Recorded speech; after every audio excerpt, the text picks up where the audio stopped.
Abdullah Putih temui warga Kecamatan Indra Makmu dalam kunjungan kerjanya di daerah pedalaman Kabupaten Aceh Timur.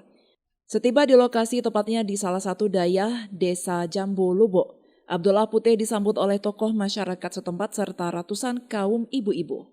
Selain bermusyawarah dengan masyarakat untuk kemajuan daerah Aceh, Abdullah Putih juga menyerap berbagai aspirasi dan masukan dari masyarakat, baik masalah infrastruktur di Kecamatan Indra Makmu yang sangat ketinggalan pasca perdamaian Aceh maupun masalah pertanian dan akses pendidikan.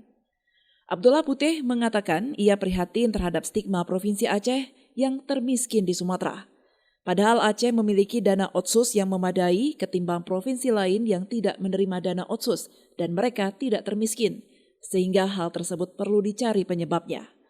Menurutnya, salah satu penyebabnya adalah salah urus, salah tata kelola pemerintahan dan di balik itu ada pemerintahan yang tidak kuat. Hari ini alhamdulillah saya atas ridho Tuhan Yang Maha Kuasa dapat hadir di Kampung Jambu Lubuk. Jambu Lubuk ini Kecamatan Indra Makmu dalam rangka kunjungan kerja di PDRI. Nah, di sini kita tentu bermusyawarah tentang masa depan negara kita, bangsa depan negeri kita, bangsa depan daripada daerah kita. Yang tentu saja kita hari ini prihatin bahwa Aceh ini distigma sebagai provinsi termiskin di Sumatera. Nah, ini kita memalukan sebetulnya karena apa? Pada saat yang sama Aceh menerima dana otsus yang cukup besar.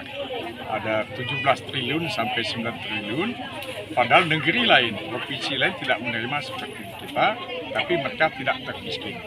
Nah, ini tentu saja harus kita cari penyebabnya.